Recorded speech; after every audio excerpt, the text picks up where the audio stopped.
In the U.S., the term and all dishes of crab cakes have their roots in Maryland crab cakes. New Orleans and the West Coast, yes, those too.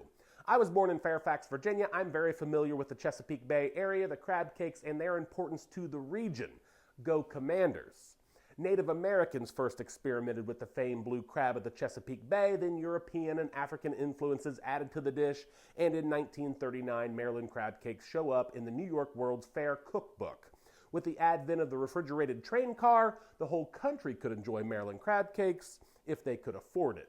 Now, I'm not big on stringent recipe rules. However, Maryland crab cakes are made with and only with Chesapeake Bay blue crab.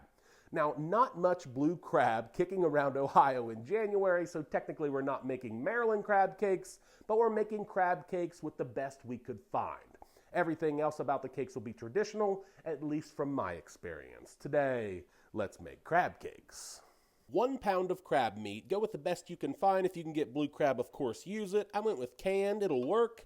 To this, we'll add 1 egg. About a half a cup of mayo. I like Duke's.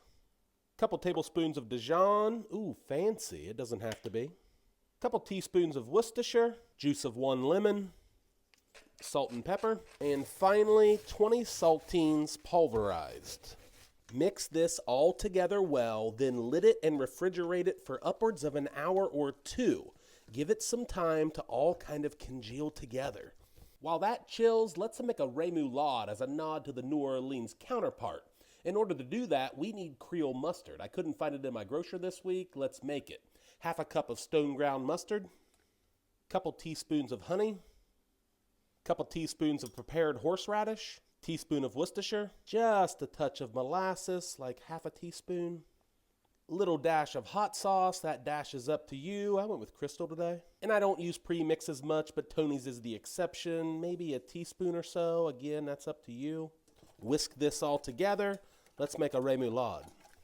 Couple tablespoons of fresh chopped parsley, 3 whole green onions chopped, couple cloves of garlic, couple more teaspoons of horseradish, another teaspoon of Worcestershire, couple more shakes of hot sauce, half a teaspoon or so of smoked paprika, a little bit of pepper, plenty of salt in this Tony's, so a couple tablespoons of our Creole mustard, a little more lemon juice, and a half cup of mayo.